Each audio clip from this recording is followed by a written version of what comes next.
Hello, everyone. Welcome to this session on forecasting room availability. I know forecasting is a topic which we don't want to quickly study or we shy away from, but let's try to make it simple and relatable. My name is Samir Divanji, and let's immediately deep dive into forecasting. So we're going to look at concept of forecasting, what it is, uh, useful forecasting data, room availability forecast. It's a series. There's definitely a part two, and if I have enough data, I may go into part three. I don't want to cram too much into one video. All right. Now, basic term forecast. We all know, we all keep hearing about it, reading about it in the newspapers. Forecast, weather forecast. All right. Sometimes quite dubious, right? When they say it will rain, you know most definitely it's going to be a sunny day. All right. But jokes apart, like weather department or the IMD, they project weather on various past data, various trends, and various conditions in and around, right from a low pressure belt in the ocean, right? They have some points on which the forecast is made. Similarly, economic forecast. We read about how India's GDP is going to be growing at this rate, all right? Or this is the growth percentage of India. So we have various forecasts that we see all the time about weather or economy, yeah. And I'm not talking about the forecast that you go to a street fellow and a parrot picks up a card and that's your future. Or you graze into the crystal ball, really. All right. This is solid data based forecast. So basically, forecast, we can say it's a prediction, it's planning, it's projection. All right. Let's quickly imagine that you're starting your restaurant. All right. So for that, you obviously need a lot of planning. Obviously, you are hotel management students, most of you. So you know the kind of technical planning. All right. How many covers and the menu card designing, the kitchen layout, the service style, your SOPs, your staffing, etc. Now let's just focus on the forecast. Now, what do I mean here? Imagine that uh, in your you have to make a forecast of sales for your restaurant because the project report that you're making or the finance person who's financing your restaurant needs data, obviously. You can't say, let's open and see what happens. Yes, of course, we'll do that, but you also need to have some projections. So, how much revenue do you think you will earn per day? How much is the sales that you're projecting per day to start with? In the first week of operations, in the first month of operations, in the second month, third month, so on and so forth. So you will obviously start looking at data. What is the data you'll look here? For instance, for your restaurant, if it's a cafe, if it's a casual cafe, you will look at straight away, I would say, the number of colleges in the vicinity, the number of students in each college, and you have that data.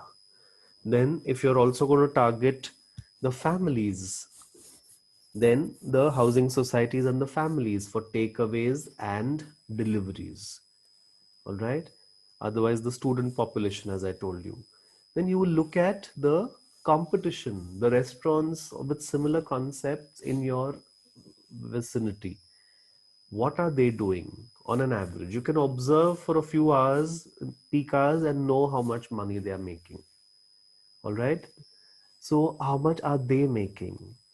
What is their sales like? What are their peak periods? What is their USP? So, you have to have data and then you can have projections. Of course, the projections can go wrong, but this is, in a nutshell, forecasting. All right. So, forecast is a studied prediction of the future. All right, it's not crystal ball gazing. It is not a parrot picking a card. It is a studied prediction of the future. All right, it plays an important role in short-term planning. It means to say with the help of information what is happening, what is going to happen in the future.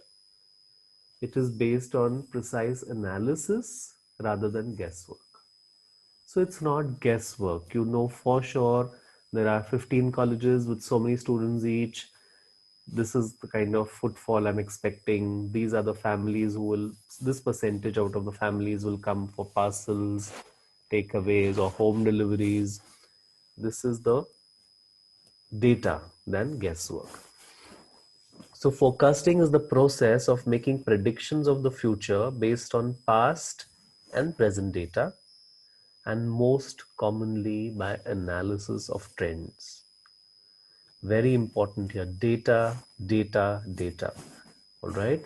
So, past and present data, and most commonly by analysis of trends. Now, hotels also they forecast. If it's a running hotel, they have past data, they have present data, and of course trends, market trends, economic trends, city trends, tourism trends. But for a new hotel they have to rely a lot, like I told you for the restaurant, on a lot of other factors including competition and where they position themselves, what is their target clientele, etc. All right, now I've done a few videos on revenue management. Maybe you would like to look at them, but forecasting is very, very closely linked to revenue management. You must know what is revenue management, what are the techniques, and various high demand tactics, low demand tactics, because forecasting is just to give you a very, very sound planning so that you know what to expect, how to plan accordingly. And revenue management is also maximizing revenues. So if you forecast or project a particular week or day or month to be low, obviously you kick in revenue management and vice versa. Right? So validates or dates which you're not very sure of, but we'll come to that in the benefits, of course. So let's look at benefits of forecasting now that we understand what is the basic concept of forecasting. The reservation forecast will provide necessary data to the reservations manager to practice yield management. Yeah, as I said, yield management or revenue management is it's very important as per the projections, as per the forecasts. The revenue manager will kick in the techniques or the tactics, what is suitable for us at this point. The hotel will be able to take selective overbooking. You know what you're projecting, what is your projection, you know your forecast. So based on that, you will also overbook selectively. All right. You all know overbooking. We book more rooms than those available to offset revenue losses. Forecast data provides information about lean days when occupancies are low. All right. I remember a general manager calling up the sales team for those validates. We used to call them validates, lean days, when you have projected business to be really low. Your reservation calls haven't picked up. Your room RPD, rooms per day, is looking quite bad. These validates you flash across everyone and every channel. So we had a sales team, we had a local, of course, sales team, we had a national sales team also. So being a chain of hotels, it's beneficial in a way where you tell the entire country, that chain, the people, that listen, these are our validates, please try to get me a group booking, or please float something where I'll fill that date up. All right, it's very important, and believe you me, if you plan well, it happens. All right, so lean days or valley days, you can really try to up your business, attract business from unexpected quarters also. Like if you get a group booking, you're sorted, for a valley date. So you try to get that business, you attract that business. The forecast data will also reveal sold out dates, which will ensure that we do not accept reservations. So you know your forecast is very high. You've projected high occupancies for these days. So you know I will not take too many extra bookings now. Let me keep these enquiries into wait list or into a tentative booking and not confirm bookings, because this is what my forecast looks like. It helps the revenue manager reservations to project future volume of business. All right, we need to know what's going to be our cash flow. We need to know how we are going to perform, because you have so many things based on that. You have some renovations or refurbishments planned based on that. So there are a lot of things that you need to work on. If you know what's going to be the approximate, of course it's a projection, but it's definitely closer to the actual. It eventually pans out like that. All right, volume of business, or sorry, reservations will help the front office manager and the management of the hotel to plan the following. So when you know your projections, you can plan so much. Staff requirement in each department. All right, you have your staff, but you are falling short by a few. So you know, I don't need to recruit now because the next 3 months are quite projected to be low. It's not season time. It's sort of shoulder period, not valley, not very lean, but not peak as well. So it's shoulder period, say. Also, we have the annual leave calendar, right? So I, for instance, was entitled to 30 days of leave in a year. So I had to plan my leave in such a way that the department doesn't suffer. So if you have 15 or 20 people in the front office, you need to plan leaves for everyone. And that happens when you know your forecasting or your projections. All right. All right. I can send so and so in this month. I think this month we should try to send 5 people and we'll manage because the occupancies are really low. All right. So you get the leaves out of the way. So the staff is also happy that they've had their annual holiday. And you also are sure that when you have big business coming up, you have your full strength. Minimum inventory of items. Yeah. You also need to plan your inventory according to the forecast. Allocation of resources to serve guests in the best possible way.